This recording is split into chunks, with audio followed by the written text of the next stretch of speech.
Ibihe byiza kuri mwe mwese mukomeje kubana natwe mukavuga ati reka amakuru n'ibiganiro mujye mubisanga kuri uyu muyoboro. Ni hirya no hino mu karere ka Afurika y'ibiyaga bigari. Ni amakuru akomeye cyane ari guturuka mu burasirazuba bwa Repubulika ya Demokarasi ya Kongo, muri Kivu y'Amajyepfo. Kugeza ubu ngubu igisirikare cya leta ya Kongo FARDC cyagize ibyo kivuga ku ndege yarasiwe hano mu Minembwe ikabi ibushwanyu.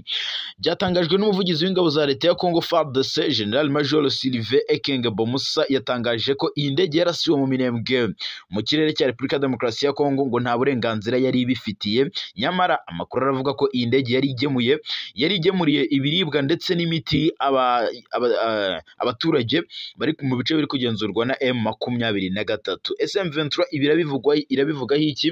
Ko iyi ndege yarashwe kandi yarizanye ingemu z'abaturage bari kugenzurwa n'uyu mutwe. Iyi ndege amakuru rero aravuga ko yarashwe ikagirwa ubushwanyu. Yari indege ya gisivile iraswa n'indege za drone za FARDC zari ziturutse mu Bujumbura mu murwa mukuru w'igihugu cy'u Burundi. Hari n'andi makuru kandi avuga ko FARDC yabigiye guhagurutsa izindi ndege za Sukhoi 25 ku kibuga mpuzamahanga cy'indege cya Bujumbura, bakaza kurasa hano mu Minembwe ngo bakahagira ubushwanyu. Ndetse amakuru aranavuga ko witwa General Pacifique Masuri, Lieutenant General Pacifique Masunzu, uyu ni umuyobozi w'urugamba ku ruhande rwa leta ya Kongo FARDC, akorera Ikisangani, ngo yaba ari watanze iri tegeko. Ibi byose ndaje mbikubwire. Ndakubwira ko kandi perezida Burundi General Neva Evariste Ndayishimiye yahembye abasirikare bacitse ku icumu rya M23. Abasirikare babarirwa mu bihumbi n'ibihumbi bari boherejwe mu burasirazuba bwa Repubulika ya Demokarasi ya Kongo mu ntambara bafatanyagamo na FARDC guhangana n'umutwe wa M23. Tayari abarokotse b'abarundi General Neva ari kubahemba ku ikubitiro. Yahembye abasirikare bakomeye cyane barimo wari ufite ipeti rya kapiteni ndetse na koporo. Ibi byose ndaje mbikubwira, nkubwire n'abari bo, nkubwire n'icyo General Neva yatangaje. Ariko General Neva nubwo ari guhemba abasirikare, nubwo ari kwigira ibiki, nubwo ashaka kohereza izindi ngabo ngo zo kurinda umujyi wa Uvira kugira ngo utigarurirwa na M23, akaba ari gufasha FARDC guhagurutsa indege za Sukhoi zikajya kurasa mu Minembwe. Hari amakuru avuga ko abarundi bahungiye mu Bubiligi bagiye gushinga umutwe witwaje intwaro uzahirika ku butegetsi Evariste Ndayishimiye. Ni abanyapolitike b'abarundi baba mu Bubiligi barangajwe imbere n'uwitwa Frederic Bavuginyumvira, wabaye vice perezida w'u Burundi kuva muri 1998 kugeza muri 2001, akanaba na perezida wa SEFOR Arusha. Yatangaje ko rero impamvu we na bagenzi be biyemeje gufata intwaro ari uko babonye igihugu cyabo kiri kujya habi, kiri kujya mu manga, kiri kujya mu mage. Ibi byose yagiye abitangaza, ndetse ndanakubwira uyu Bavuginyumvira ibyinshi yagiye asobanura ku barundi mu buryo bukomeye. Avuga n'urugamba uko bagiye kurutangira, avuga n'uburyo bwose nyine bagiye guteguramo ibintu byabo byo guhirika ku butegetsi perezida w'u Burundi Evariste Ndayishimiye. Ni nako kandi Neva nawe ngira ngo yarazi uyu mugambi w'aba banyapolitiki bari mu gihugu cy'Ububiligi. Mu minsi ishize yatangaje ko rwose nta muntu n'umwe wamukura ku butegetsi ngo igihugu yagifashe avunitse. Ese iyi ntambara irakizwa nande? Reka nze ibyo byose mbibabwire. Ndanakubwira ko kandi kugeza ubu ngubu amakuru aturuka i Kinshasa, nubwo avuga ko perezida Felix Antoine Tshisekedi Tshilombo avuga ko aya masezerano atanga icyizere ko ashobora kugarura amahoro n'umutekano mu burasirazuba bwa Kongo ndetse no hagati y'u Rwanda na Kongo. Ariko Tshisekedi hari amakuru avuga ko ashobora kutazubahiriza aya masezerano. Tariki rero ya 27 Kamena 2025 murabyibuka nibwo u Rwanda na Kongo basinyaye amasezerano babifashijwemo na Leta Zunze Ubumwe za Amerika. Harimo ingingo ikomeye yo gusenya no kurandura no gureka gufasha umutwe wa FDLR. Tshisekedi iyi ngingo iramugonga cyane, ariko ibiri muri aya masezerano bindi byo arabyubahiriza. Ese iyi ngingo azayitwara mate? Ibi byose reka nze mbabwire uko bimeze 5 kuri 5. Reka mbahereze ikaze, nanabasabe gukora subscribe mutarayikora kugira ngo tujye tubana mu makuru n'ibiganiro tubategurira kuri uyu muyoboro 5 kuri 5. Nge disanze fragile mura akantu ku kandi. Reka munyemerere mpere kuri FARDC yagize ikivuga ku ndege ya gisivili yarasiwe mu Minembwe mu bice biri kugenzurwa na M23 mu Banyamurenge. Igisirikare cya leta ya Kongo FARDC cyatangaje ko cyarashe indege yagurutse mu kirere cyabo itabifitiye uburenganzira. Nyamara amakuru aravuga ko iyi ndege yari igemuriye abaturage bo mu Minembwe mu bice biri kugenzurwa na Alliance Fleuve Congo M23 na Twirwaneho. Byatangajwe n'umuvugizi w'ingabo za leta ya Congo FARDC Major General Sylvain Ekeng Bamusa, aho yavuze ko ingamba zikwiye zafatiwe iyi ndege yagurutse ku kirere cyabo nta ruhushya bifitiye, ngo zari ingamba zikwiye zo kuyirasa ikaba ubushwanyu. Yagize ati kuyirasa byavuye ku ngamba z'ubwirinzi. Ati iyi ndege ntiyari izwi kandi yari iri mu kirere cyacu. Nk'uko amakuru abivuga, iyi ndege yaguye mu Minembwe ku gicamunsi cyo ku cyumweru, igabwaho igitero n'ingabo za leta ya Congo FARDC kuri tariki ya 30 Kamena 2025. Mu itangazo umutwe wa M23 na Twirwaneho washyize hanze wavuze ko iyi ndege ya Sukhoi na drone z'ingabo za leta arizo zarashe iyi ndege ndetse bayirasaho mu buryo bukomeye cyane, amababa abiri barayarasa iyi ndege. Uyu mutwe wa M23 kandi uvuga ko ibi bitero byibasiye iyi ndege ya gisivili yari itwaye imiti n'ibiribwa byari bigenewe abo mu Minembwe. Iki gikorwa kandi cyamaganiwe cyane n'ihuriro rya Alliance Fleuve Congo M23, kuko binyuze mu muvugizi wayo mu bya politiki Lawrence Kanyuka yavuze ko ati ni icyaha gikomeye cyane. Ati kuba indege yari izanye ibiribwa n'imiti byo kuhabwa abaturage, ati rwose ibi mwakoze ntabwo ari byiza. Ati kandi ibi ni umutima wa kinyamaswa, arabwira FARDC.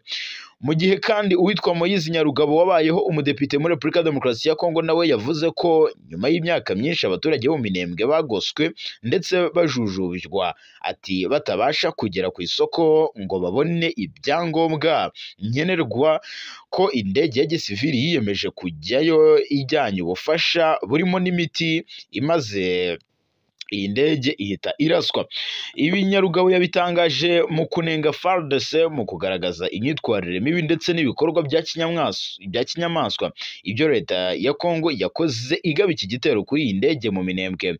Bishobora kudindiza amahoro ku biganiro bihuza impande zombi. Ibiganiro biri kubera i Doha muri Qatar biri guhuza umutwe wa M23 n'ubutegetsi bwa Kinshasa. M23 irashinja uruhande rwa leta ubwicanyi bwibasira abanyamulenge ndetse ikavuga ko idashobora gukomeza kubyihanganira. Magingo ye ngaya rero ibi M23 yatangaje birasa nkaho noneho itangaje ko yinjiye mu rugamba mu buryo bukomeye nyuma y'ibiganiro byari biri kuba i Doha muri Qatar, ikagaragaza ko itazakomeza imirwano kugira ngo ishyire mu bikorwa imyanzuro y'ibiganiro byaberaga i Doha muri Qatar. Kugeza ubu ngubu nubwo ibiganiro biri kubera muri Qatar bitaratanga umusaruro, gusa Qatar ivuga ko biri mu murongo mwiza ndetse kandi bizatanga icyizere cy'uko izi ntambara zo mu burasirazuba bwa Kongo zizahagarara.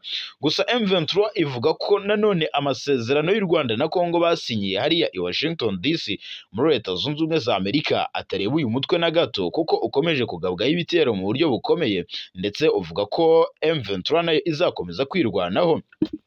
Reka munyemerere mve mu Minembwe no mu burasirazuba bwa Kongo nerekeze mu gihugu cy'u Burundi. Ndayishimiye Evaristo yahembye abasirikare babiri bacitse ku icumu rya M23. Yabikoze kuwa kabiri, aho yahembye abasirikare batatu bari abo mu Burundi boherejwe mu kurwana mu burasirazuba bwa Repubulika ya Demokarasi ya Kongo. Abasirikare babarirwa mu bihumbi n'ibihumbi bari bohereje ku ruhande rwa leta guhangana n'umutwe wa M23. Amakuru avuga ko Uburundi bwatakarijemo abasirikare benshi muri iyi ntambara yabereye muri Kivu y'Amajyepfo ndetse n'iy'Amajyaruguru, ndetse ubwo bafatanyaga n'ingabo za leta ya Congo FARDC, FDLR, Wazalendo, abacanshuro ndetse na SADC. Aba bose bagatsindwa bakamburwa imijyi ikomeye cyane muri Kivu y'Amajyaruguru n'iy'Amajyepfo, Goma na Bukavu. Kuri uyu wa kabiri kuri Stade de Intwari Bujumbura haberaga ibirori by'isabukuru y'imyaka 63 Uburundi bumaze bubonye ubwigenge, nibwo Perezida Evariste Ndayishimiye yahembye aba basirikare. Abo yahembye ni Kapiteni Habarugira Aimable na Liyetona Ndayisaba Richard na Koporo Chef Ningaza Richard, kubera uruhare bagize mu bitero ingabo z'u Burundi zagabye muri Repubulika ya Demokarasi ya Kongo. Uyu Kapiteni Habarugira na Liyetona Ndayisaba bari bamwe mu batsinzwe ariko bagaragaje ubutwari ku rugamba, abambitswe imidari ndetse banabahemba miliyoni enye z'amafaranga y'amarundi, aho mugenzi wabo we yahembye miliyoni 3.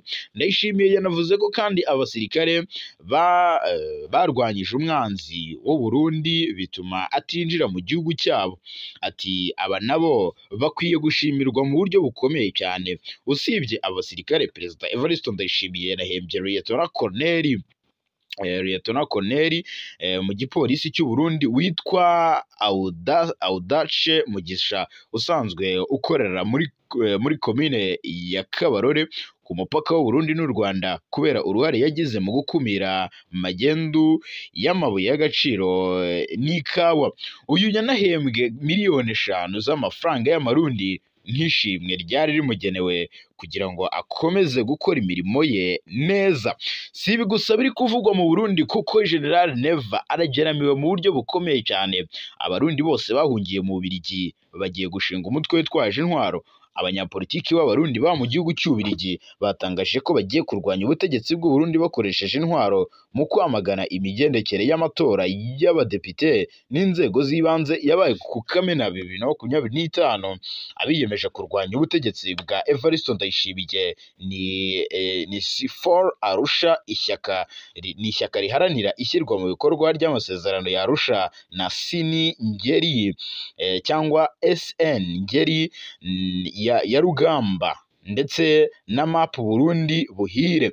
Uwitwa Frederic Bavuginyumvira wabaye vice perezida w'u Burundi kuva muri 1998 kugeza muri 2001 akanabara perezida wa C4 Arusha, yatangaje ko impamvu we na bagenzi be biyemeje gufata intwaro ari uko babonye igihugu cyabo kiri kujya mu manga ndetse no mu mage. Uyu munyapolitiki yagize ati turebye tugiye kujyamo, nta cyatuma abantu batavuga bati turafata intwaro turwanye ubutegetsi buriho, dukureho ubutegetsi buriho bwimye ijambo Abarundi. Uyu Bavuginyumvira yasobanuye ko abanyapolitiki bahungiye mu Bubiligi bagiye gushaka abantu bifatanya muri uru rugamba, barimo ndetse baba bene gihugu cyangwa abari hanze, ubwo ni aba diaspora. Ati tugiye gushaka abari hagati mu gihugu ndetse n'abari inyuma yacyo mu rwego rwo kwizirika umukanda kugira ngo twemere gupfira igihugu cyacu. Ati ntabwo twakomeje kureba ibintu bipfa. Leta y'u Burundi isanzwe irwanywa n'umutwe wa Red Tabara ukorera mu gihugu cy'u Burundi ndetse na Forebu. Muri Gashyantare 2025 nibwo uyu mutwe wa FRB Abarundi nawo watangaje ko wihuje na UPR ndetse na UPF kugira ngo barwanye ubutegetsi bwa perezida w'u Burundi Evariste Ndayishimiye. Iyi mitwe yose izisanga kandi abanyapolitiki bandi ba mu Bubiligi ndetse n'abaturage basanzwe kugira ngo bakomeze guhangana bikomeye cyane n'ubutegetsi bwa Repubulika y'u Burundi. Tshisekedi avuga kuri aya masezerano yafunguye ngo n'amasezerano yafunguye ibihe bishya by'ubufatanye mu karere ka Afurika y'ibiyaga bigari ndetse no muri Afurika muri rusange, ashimangira ko ubutegetsi bwa Amerika bwafashije ibi bihugu byombi. Tshisekedi kandi yanagaragaje ko aya masezerano arenze kuba inyandiko, kuko ngo ari icyizere cy'amahoro ku batuye mu burasirazuba bwa Kongo ndetse n'ibibazo bimaze igihe byarugarije iyi ntara ya Kivu ya ruguru n'iy'amajyepfo. Ati ntabwo aya masezerano ari inyandiko gusa, ati ni icyizere cy'amahoro ku batuye mu mujyi wa Goma, Bukavu, Rucuro, Masisi, Nyiragongo, Rubero, Ituri ndetse n'ibindi bice byibasiwe n'intambara. Aya masezerano kandi yubakiye ku buryo u Rwanda na Kongo byumvikanye mu biganiro byabereye i Rwanda muri Angola mu mwaka ushize, urabyibuka.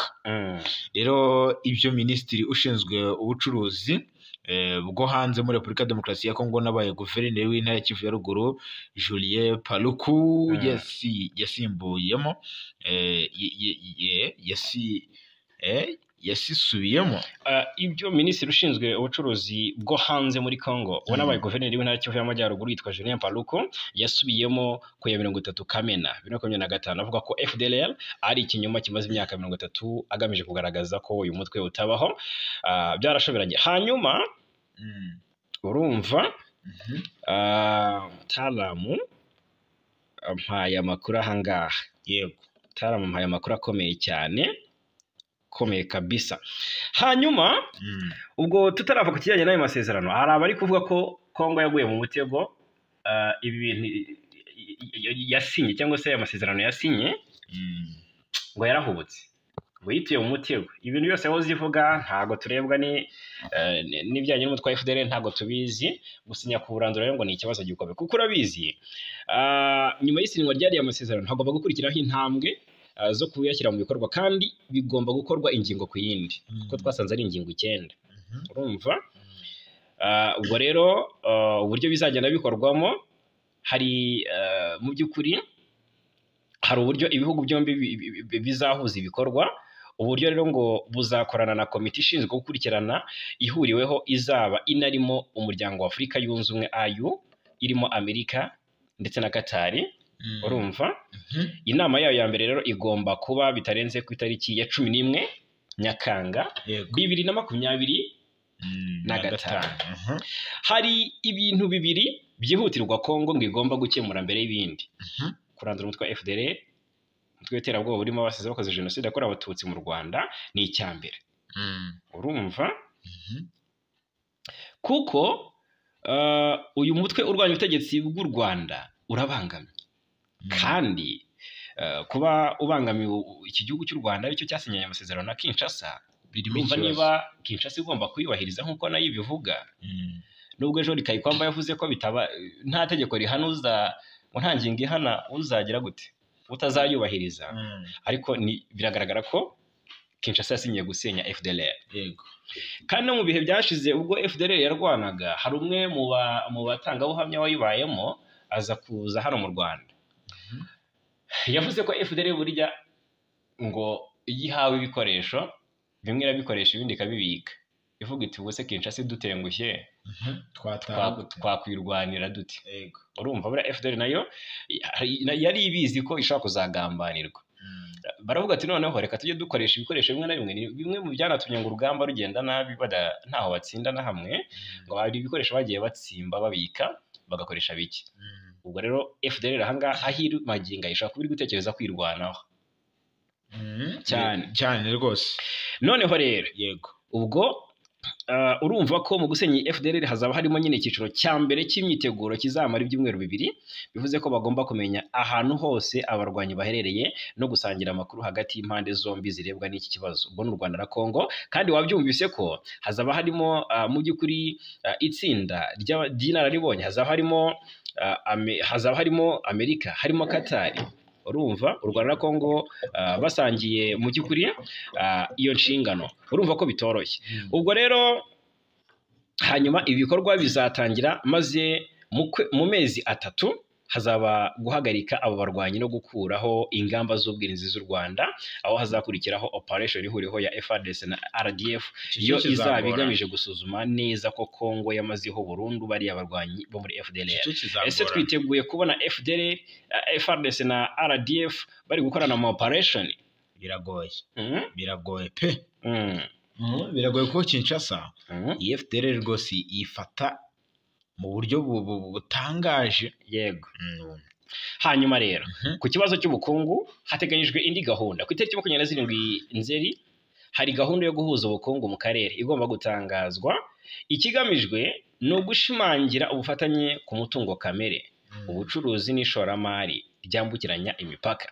Nyamara nubwo biruko, ariko umutwe wa M23 ntabwo wigeze urumva, ntabwo wigeze utumirwa muri ibi biganiro, kandi ni uri kurwana, kandi urasabwa guhagarika imirwano. Mu gihe mu mpera za 2021 no mu ntangiriro za 2022 bongeye kubura imirwano, ubura intwaro mu burasirazuba bwa Kongo urarwana bigarura uduce twinshi two muri intara Kivu y'Amajyepfo n'iy'Amajyaruguru. Rero bizwi ko ikibazo cy'uyu mutwe cyoherejwe i Doha muri Qatar, aho kiri gukemurirwa, aho ibiganiro bikomeje kandi bikaba bigamije kugera ku bwumvikane hagati y'impande zombi. Nubwo ujya kubona ngo byazambye, byanze, ngo intumwa zaje, byanze gucamo, ariko n'ubundi amaherezo y'inzira abenshi batangiye kubona ko ari mu nzu. Niba u Rwanda na Kongo basinye amasezerano, baravuga ko Kongo na M23 nabo bazatera intambwe kandi ishimishije.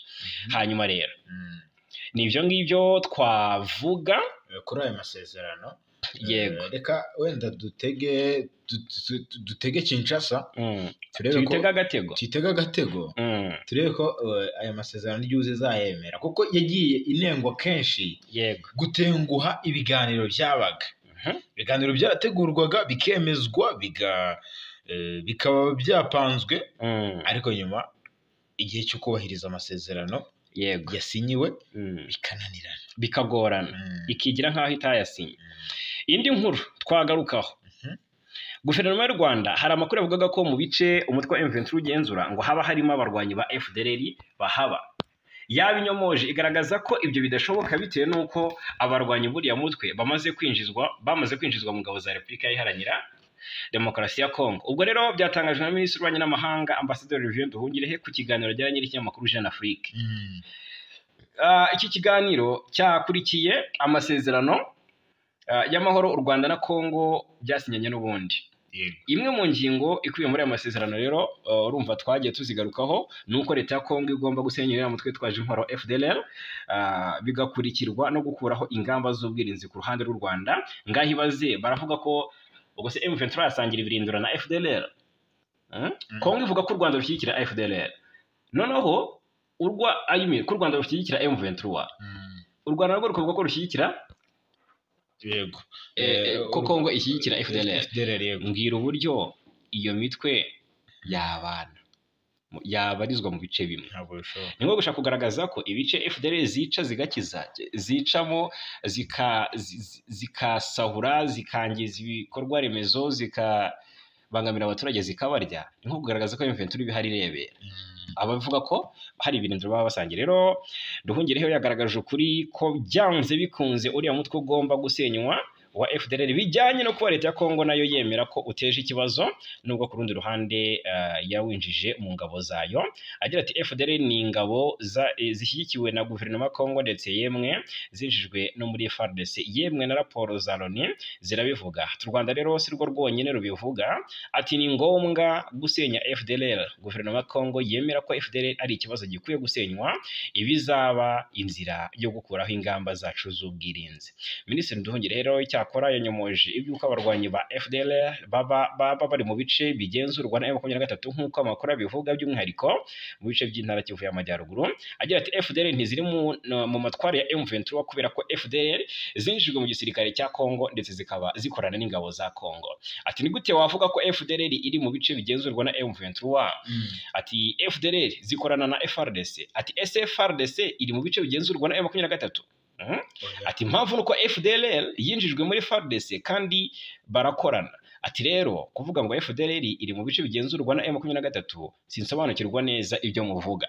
Ubwo rero abajijwe aho FDLR yaba iherereye, Minisitiri Olivier Nduhungirehe yavuze ko rwose ako ari akazi katareba Minisitiri w'Ububanyi n'Amahanga, ko ahubwo ibyo bizamenywa n'urwego mpuzamahanga ruhuriweho n'abashinzwe ubutasi mu ngabo z'u Rwanda n'iza Kongo. Umuvugizi w'ingabo z'u Rwanda Brigadier General Ronald Rwivanga minsi ishize urabyibuka aherutse gutangaza ko FDLR ifite abarwanyi babarirwa hagati y'ibihumbi 7 n'ibihumbi 10 bakaba bari mu bice bitandukanye by'intara za Kivu y'Amajyaruguru n'iy'Amajyepfo ndetse no mu ishyamba rya Kibira ryo mu gihugu cy'u Burundi. Yego twagiye rero indi nkuru twakomozaho tubabwire ko Tshisekedi yijeje abanyekongo bagizweho ingaruka n'intambara cyangwa se abahohotewe mu burasirazuba bw'igihugu cya Kongo. Yavuze ko guverinoma izakomeza gushikama mu gusaba abaturage no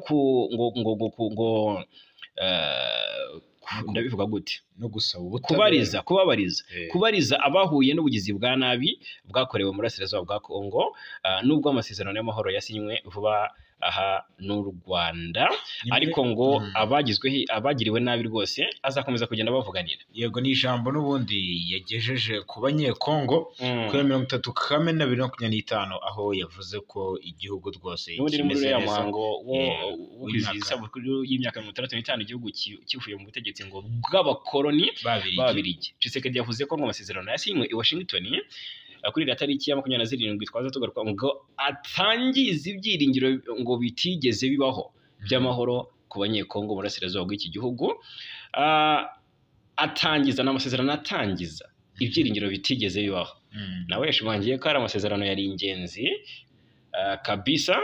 Rero akomeza agira ati yego, ati rwose aratangaza nyine ibi bihe by'amahoro, ati ni ibihe birambye ndetse n'ubufatanye bw'akarere ndetse no gutera imbere, ati rwose ibi byose tugomba kubisangira.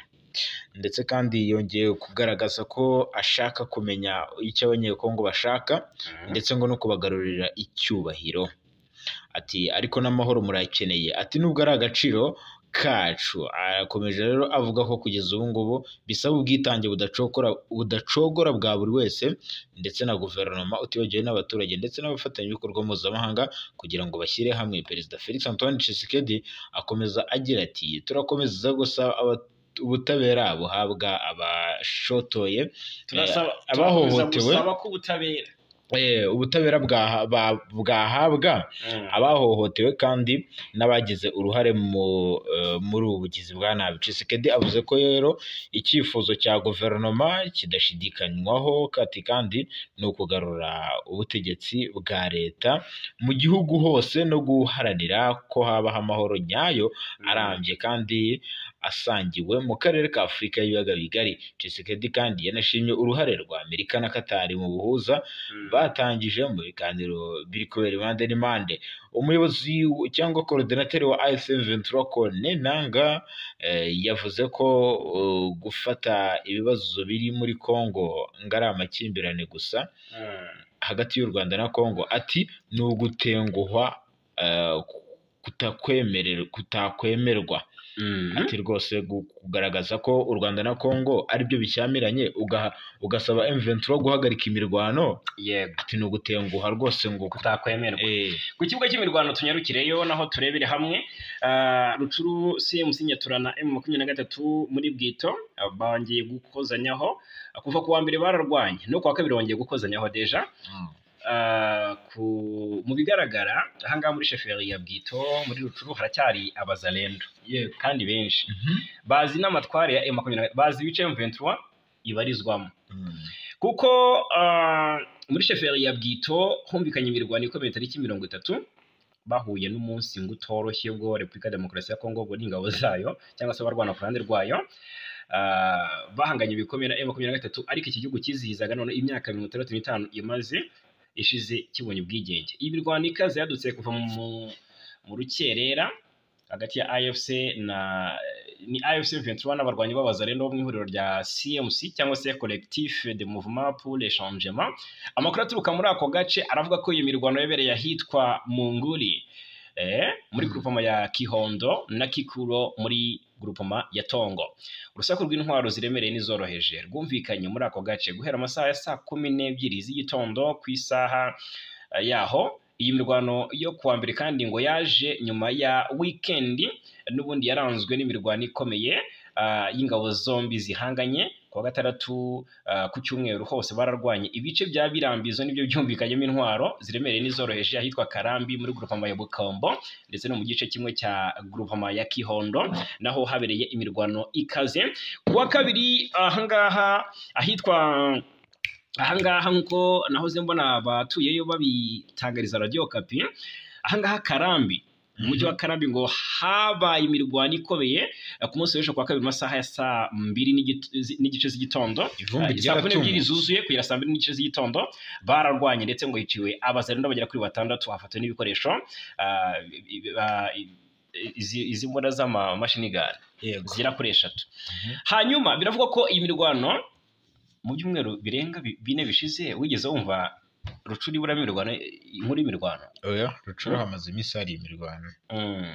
Muri izi groupement zigera kuri enye ubwo sheferi ya Bwito zo muri sheferi ya Bwito arizo Bambo, Tongo, Bukombo na Kihondo habaye imirwano, nkeka ko ari imirwano simusiga mu by'ukuri. Ubwo rero n'ubundi imirwano yasigaga M23 yigaruriye uduce urumva, kuko ni imirwano yateye abantu benshi guhunga. Abaturage barirwa mu magana bahungiye muri groupement ya Bashali Mukoto, mu gihe abandi bahungiye by'agateganyo i Bukombo cyangwa se bahungira no mu bihuru.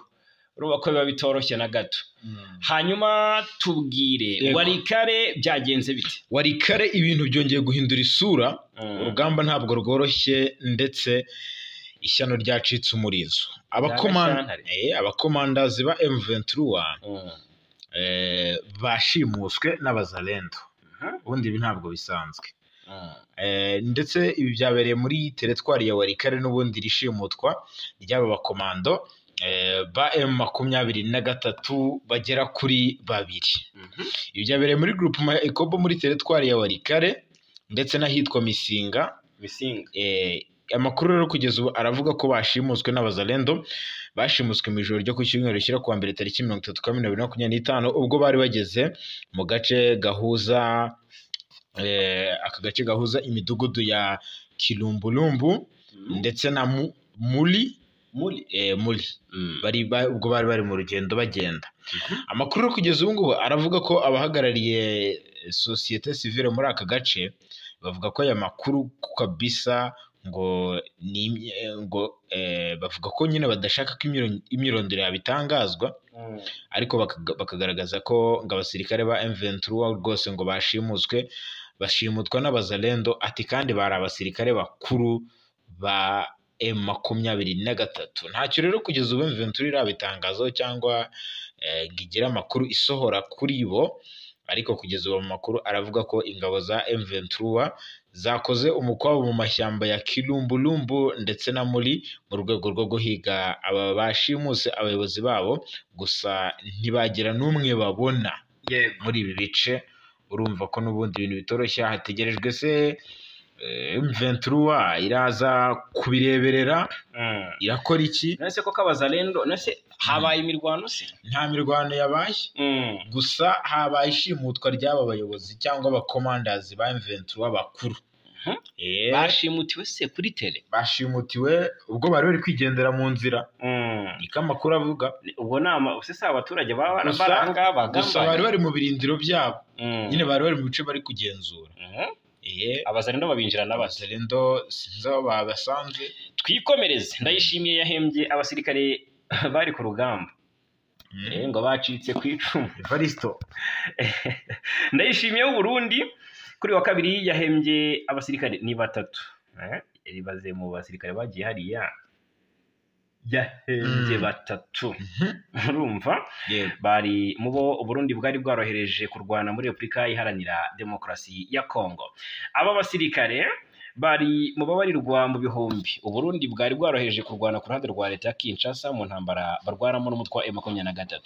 Amakuru avuga ko Uburundi bwatakarije abasirikare benshi mu ntambara zabereye muri Kivu y'Amajyaruguru kuva mu mwaka ushize, ndetse gutsindwa kw'ingabo zabwo FARDC, FDLR, SADC na Wazalendo n'abacancuro ngo kwatumye M23 yigarurira ibice bitandukanye by'intara za Kivu y'Amajyaruguru, by'umwihariko imijyi ya Goma na Bukavu. Kuri wa kabiri rero ubwo kuri stade Intwari i Bujumbura haberaga ibirori by'isabukuru y'imyaka 63 Uburundi bumaze bubonye ubwigenge, nibwo President Ndayishimiye yahembye bari abasirikare.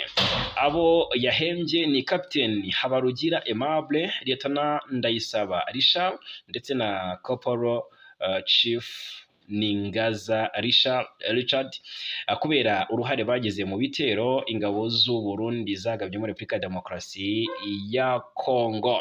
Captain Habarugira na Lieutenant Ndayisaba buri umwe yari yambitswe umudari ndetse anahembwa miliyoni enye z'amafaranga y'amarundi, naho mugenzi wabo ahembwa miliyoni 3. Hanyuma rero Ndayishimiye yavuze ko bari abasirikare barwanyije umwanzi w'u Burundi, batuma mu by'ukuri ngo batuma atinjirana iki gihugu. Ati aba mubona bahagarariye igihugu twarabatumye kugira ngo bajye kurwanya umwanzi ataratwinjirana. Ati murabizi ko umwanzi yashakaga kutwinjirana aciye muri Kongo, baragiye baritanga bimwe bikomeye. Ati nta wabihakana nubwo bari kumwe. Ati nubwo bari kumwe n'abandi, aba baritanze kurusha abandi ku buryo rwose uyu munsi niba ufite amahoro nuko bafite abo batinya. Twese twibuke ko igihugu cy'u Burundi kigomba kuva mu gasuzuguro.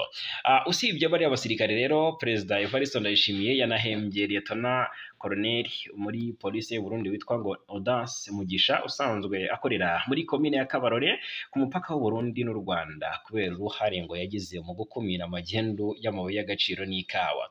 Yahembwe miliyoni 5 z'amafaranga y'amarundi.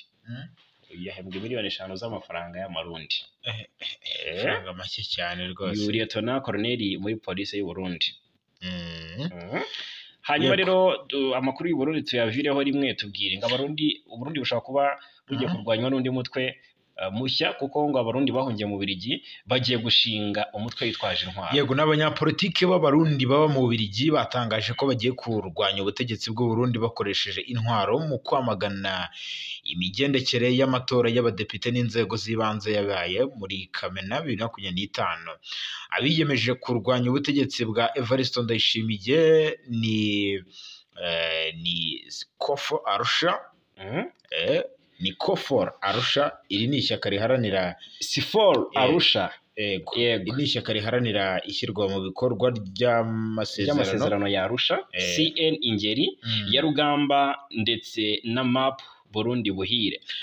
Witwa Frederic Bavuginyumvira wabaye vice perezida w'u Burundi kuva muri 1998 kugeza muri 2001, akanabona perezida w'iri shyaka, yatangaje ko impamvu we na bagenzi be bigemeje gufata intwaro ari uko babonye igihugu cyabo kiri mu mage. Umunyapolitike kandi uyu Bavuginyumvira yagize ati, turebye uko ibintu bimeze, ati ibi byatuma abantu batavuga bavuga ko icyatuma dufata intwaro cyumvikana.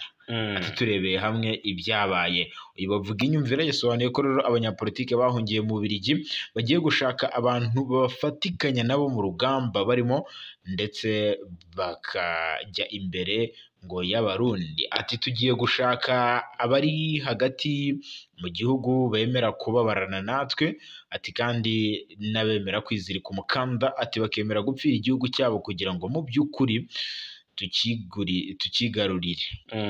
Ati kuko abenegihugu rwose bafite ubutegetsi butariho, ati kandi bubabangamira ndetse bubakandamiza. Leta y'u Burundi isanzwe irwanywa n'umutwe witwaje intwaro wa Red Tabara ndetse na Forebu muri Forebu muri Gashyantare 2025, ubwo uyu mutwe wa Forebu FRB abarundi nawo rero watangaje ko wihuje na UPR ndetse na UPF kugira ngo irwanye ubutegetsi bwa Perezida Ndayishimiye w'u Burundi. Imitwaro y'ikira ubwo babaye imitwe ingahe? Imitwe 4. uze kumbwira.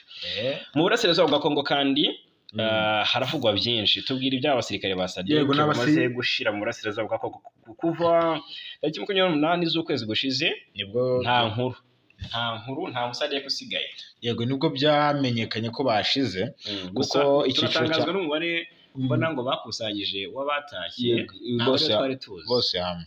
Icyiciro cya nyuma cyatashye ku 28 n'undi nkuko babivugaga, gitaha kigizwe n'abasirikare 578 batashye banyujijwe ku butaka bw'u Rwanda bavana mu burasirazuba bwa Kongo. Ni mu gihe icyiciro cya mbere urabyuka cyatashye ku 29 Mata 2025 kigizwe n'imodoka 13 zirimo ibikoresho bya gisirikare, abasirikare 57 babiherekeje. Kugeza ubu rero amakuru atugeraho, Bwana Fagi Kayinamura aratubwira ko SADC yose cyangwa abasirikare hamwe bose batashye banyujijwe ku mupaka w'u Rwanda. Ati ni abasirikare 2707. Aba bose nibo bari mu burasirazuba bwa Kongo. Ati rero aba bose ntibajyaga ku biro by'abinjira n'abasohoka ngo batereshe kashi ku mpapuro zabo z'inzira, ahubwo boherezaga bamwe muri abo akaba ari bo bajya gukoresha ino checking. Yego, kubera rero ikimwaro n'izindi mpamvu za abasirikare bageraga ku 2707 bavugaga bitatu kubera ikimwaro kubera icyitwa ikimwaro, buri ikimwaro ni kibi cyane, Yego. ndetse n'impamvu za diplomasi hagati y'ibihugu, nicyo cyatumaga abasirikare batigaragaza. Magingo aya ngaya izi ngabo kandi za SADC, ahubwo ngo guteresha kashe ngo bamwe bangaga kugenda, ugasanga nk'abasirikare 10 bagiye guteresherezwa kashe n'umusirikare umwe. Yego.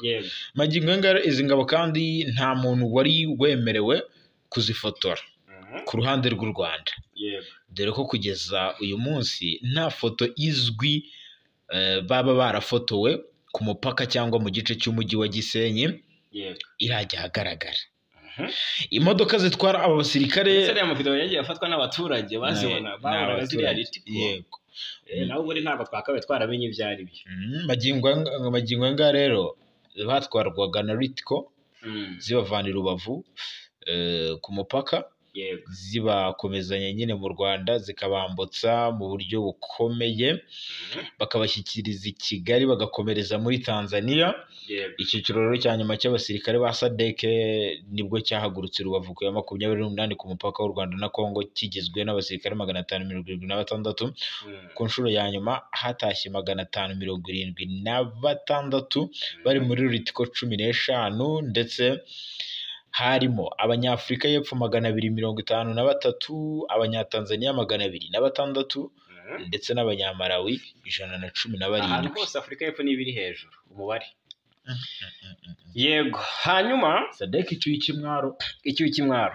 Leta y'u Rwanda ibinyujije muri Minisitiri w'Ububanyi n'Amahanga, muri Minisiteri nyirizina y'Ububanyi n'Amahanga y'Ubutegetsi bw'Igihugu, murambabarira, yashyizeho amabwiriza mashya. Ni amabwiriza agenga ikoreshwa n'itumizwa n'icuruzwa n'ububiko bw'imbunda zidahitana abantu hamwe n'ibyazo bikenerwa. Ishyiraho uburyo bukakaye bwo kuzigenzura no kuzitunga. Ntabwo bizaba ari ibintu byoroshye, ntabwo uzaba ugenda nk'ugiye kugura ikaramu, urumva.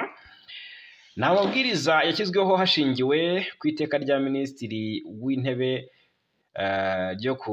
ryo mwaka wa 2022, akaba ateganya ko umuntu ku giti cye cyangwa ikigo cy'ubucuruzi bifuza kugira aho bahurira n'izi mbunda bagomba gusaba uburenganzira bwihariye kandi bagakurikiza amategeko ahamye. Imbunda zidahitana abantu ni intwaro zikorwa ku buryo zitagira uwo zibangamira cyangwa se ku buryo zimuhagarika mu gihe gito, ariko ntago zamuhitana. Zikunze gukoreshwa mu rwego rwo kugenzura inyamaswa mu mikino, imurikagurisha cyangwa se mu bikorwa bimwe by'umutekano imbere mu gihugu. Ubwo rero amabwiriza mashya yemeje ko hari inzego ebyiri za leta zahawe ububasha bwo kugenzura iby'izi mbunda. Minisitiri w'Ubutegetsi bw'Igihugu ashinzwe gutanga impushya zijyanye n'itumanaho mpuzamahanga ry'izi mbunda n'ibikoresho byazo, kuzitumiza, kuzohereza hanze, kuzicururiza hanze cyangwa se kuzitambutsa. Umugenzuzi mukuru wa polisi y'u Rwanda ushinzwe gutanga impushya zo kuzitunga, kuzikoresha, kuzitumiza cyangwa se kuzishyikiriza abandi mu gihugu, ubwo niwe ufite izi nshingano. Noneho rero usaba agomba gutanga ibyangombwa birimo ibaruwa isaba yanditse mu nyandiko, indangamuntu cyangwa pasiporo ku bantu bafite imyaka 21 kuzamura, icyemezo cy'ubuzima bwo mu mutwe cyemejwe n'umuganga ubifitiye ububasha, icyemezo cy'uko atigeze akora ibyaha gitangwa na polisi.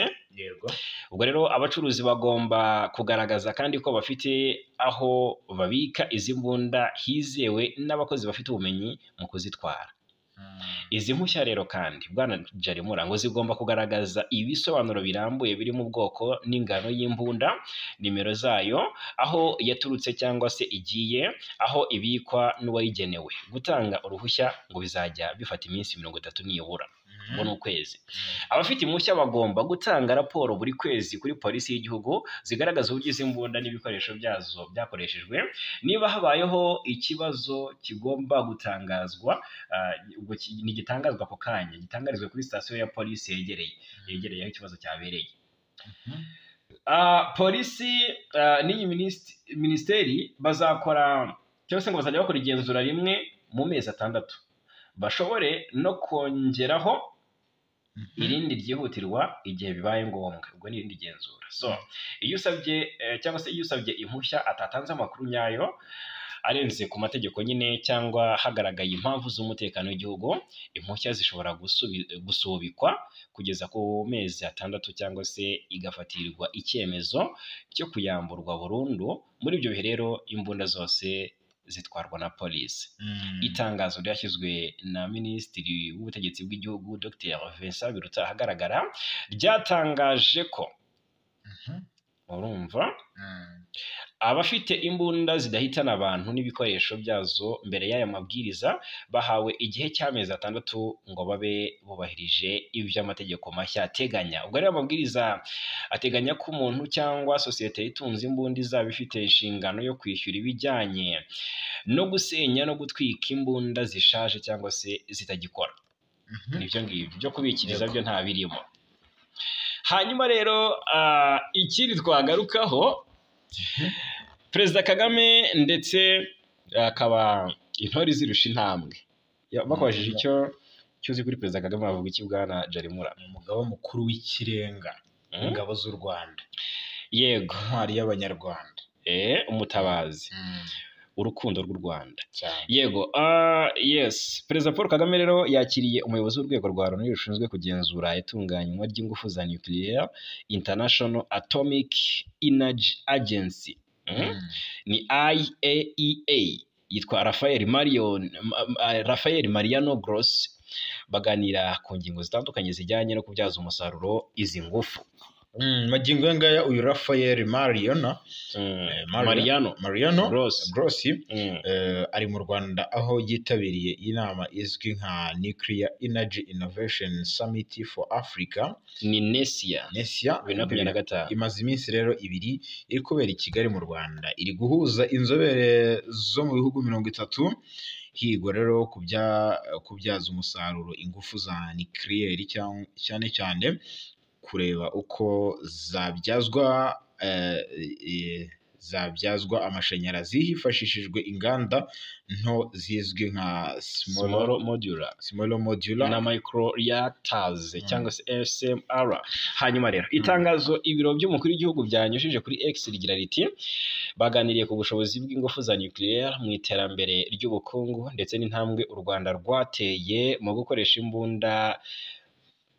imbunda zangiye mu kanwa, ahubwo mu gukoresha inganda nto za small modular and micro reactors. SMR ni inganda rero nto zitanga amashanyarazi aturutse ku ngufu za nuclear. Uruganda rumwe rushobora gutanga umuriro wa megawate 100 gusubira hejuru.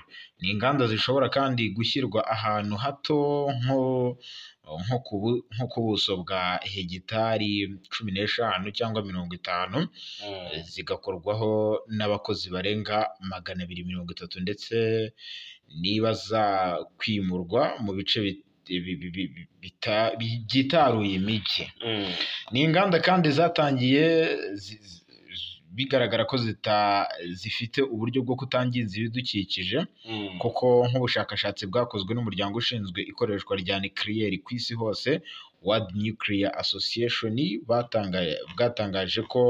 bwagaragaje ko ikoreshwa ry'izi ngufu rigabanya toni 29 z'umwuka uhumanya ikirere kuri gigawati mu isaha. Ubwo rero urumva u Rwanda rufite gahunda ko bitarenze mu mwaka 2030 ruzaba rufite bene urwo ruganda rutanga amashanyarazi akomoka ku ngufu za nuclear, ndetse biteganywa ko mu mwaka 2028 ruzaba rwabonye abakozi bose basabwa. Amashanyarazi aturutse ku ngufu za nuclear aboneka hifashishijwe ubutare bwa uranium.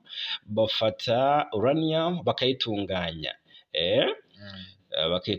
atome zayo zikitandukanya ku buryo zitanga ubushyuhe, ibizwi nka fission nuclear. Hanyuma ubwo bushyuhe nibwo bifashisha bagashyushya amazi akavamo umwuka, wa mwuka akaba ari wo wayobora mu mashini ugatanga amashanyarazi, aho hashyuhirizwa amazi, niyo rero nuclear reactors. Hanyuma SMR zikenera amazi make ugereranyije n'akenerwa hakorwa amashanyarazi asanzwe. uru Rwanda rero rumaze igihe rufatanya n'abafatanyabikorwa batandukanye kugira ngo iryo koranabuhanga rigerweho. Nko mu mwaka wa 2023 rwasinye amasezerano ya Dual Fluid Energy Inc. Yanditswe mu Budage no muri Canada kugira ngo ikore cyangwa se ikorere igerageza rya nuclear reactor mu Rwanda. Ubwo rero ibyo byajyanye no gufatanya n'ibindi bigo byo mu Burusiya no muri Amerika kugira ngo hibandwe ku gukora iyi SMR.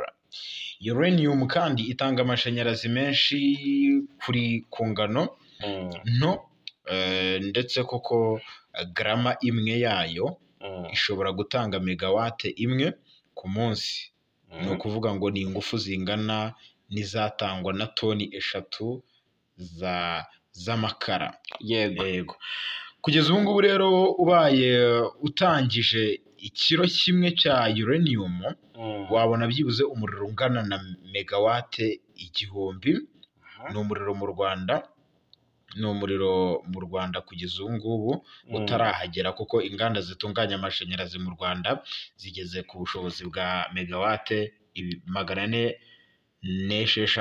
Icyakora Rafael Mario Grossi yatangaje ko u Rwanda ngo ari urugero rushobora kuba ari urugero rwiza rushobora kuba rwashobora ibi bijyanye no kubyaza umusaruro izi ngufu za nuclear. Avuga ko rero kubyaza ingufu ngo ari umusaruro hagamijwe amahoro ndetse hisunzwe n'ikoranabuhanga rigezweho. Ati ni ibintu bigezweho ku isi hose. Yongeyeho ko nta mpamvu n'imwe ifatika yatuma Afurika isigara inyuma mu bijyanye no kubyaza umusaruro ingufu za nuclear, na cyane ko ari umugabane ufite umutungo kamere wafasha muri urwo rwego. Ati ikoranabuhanga riri kuduha ibisobanuro, ati riduha andi mahitamo, ati tutigeze tubona. Ati kuri ubu ngubu niyo mpamvu abantu benshi barishishikariye iri koranabuhanga, aho bashishikariye SMR. Iryo koranabuhanga rero rifite akamaro ko kuba izo nganda zakwimurwa, kuba zanakwigonderwa n'ibindi, ubwo ni ukuvuga ngo zagurwa. Ati ntako bisa kuba rero dufite aya mahitamo. Yes, ni ibyo ngibyo mu bigaragara ibintu byiza u Rwanda ruri kugenda rukora. Yego. Ubwo rero turaza kureba ubwo iminsi 2 rero ubwo yafunguraga inama, umunsi w'ejo nubwo bya ubwo yafunguraga inama nyine n'ubundi Minisitiri w'Intebe Dr Edouard Ngirente yanavuze ko muri 2025 u Rwanda ruzaba rukeneye hafi gigawate 5 z'amashanyarazi. Avuga ko ari impamvu u Rwanda rwishingikirije izi ngufu za nuclear. Cyiza cyane. Yes, tunyukiye mu gihugu cya Uganda turebera hamwe naho ibiri kuvugwayo, tunanyarukira hakurya y'inyanja ngari. Muri Uganda Perezida Museveni ibintu byamubayeho nawe yumiwe, yatangaje ibihuha. Yatangaje ubu yarazi ko uwo yabitse yaboze none yarakuze. Ni Perezida Museveni rwose, ariko wabeshya amakuru y'ubutasi yabizize. Nyuma y'imyaka 2 Perezida Museveni Kaguta wa Uganda atangaje ko ingabo z'iki gihugu ziciye muri Repubulika Iharanira Demokarasi ya Kongo umukuru w'umutwe w'iterabwoba wa ADF, byamenyekanye ko akiri muzima. Muri Nzeri 2023 nibwo Museveni yatangaje ko ingabo za Uganda ziciye Medi Kalubo mu gitero cy'indege cyagabwe ku birindiro by'uyu mutwe wa ADF muri Repubulika ya Demokarasi ya Kongo. Ni amakuru yatangarije kuri televiziyo y'igihugu nyuma yo kubibwirwa na Major General James Birungi wari ukuriye ubutasi bwa gisirikare muri Uganda. Icyakora nyuma y'imyaka 2 Perezida Museveni abitse Medi Kalubo, byamenyekanye ko uyu mukuru wa ADF atigeze yicwa. Ni amakuru rero yamenyekanye nyuma y'itabwa muri yombi ry'uwitwa Sheikh Hamza Liavala ukekwaho gukorana bya hafi na ADF, akaba yaranahaga inzego z'umutekano za Uganda amakuru yerekeye uriya mutwe. Liavala yatawe muri yombi n'igisirikare cya Uganda ashinjwa kugiha amakuru y'ubutasi y'ibinyoma. Umwe mu bashinzwe umutekano muri Uganda yasobanuye ko Sheikh Liavala yari yaramaze kubaka icyizere hagati ye n'abashinzwe ubutasi, kuko yabahaga amakuru ya ADF atapfa kugerwaho n'uwo ari we wese. Gusa ngo byagaragaye ko icyizere yagiriwe rwose yagikoresheje mu kuyobya abashinzwe ubutasi n'abategura ibikorwa byo kurwanya ibikorwa by'iterabwoba bya ADF, kugeza ubwo atanga amakuru atariyo yatumye Perezida Museveni abeshya abanya-Uganda. Amakuru rero avuga ko nyuma y'uko Museveni yari yaramaze kubika Medi Nkalubo, byaje kumenyekana ko rwose akiriho, ndetse ko yakomeje kuyobora ibikorwa by'iterabwoba bya ADF mu burasirazuba bwa Congo. Ubwo Sheikh Liavala yatabwaga muri yombi, igisirikare cya Uganda cyamushinje kwifashishwa na Nkalubo mu kubeshya ubutasi ko yishwe. Ukraine yagabye igitero na drone ku ruganda rw'igisirikare cy'Uburusiya. Tugana ku musozo bwa Najarimura. Yego, ni Ukraine kabisa yongeye kugaba igitero gikomeye ikoresheje indege za drone ku ruganda rw'igisirikare cya Ishevisky mu Burusiya. Hagati hari intera ingana na kilometero 1000 uvuye ku mupaka wa Ukraine n'Uburusiya.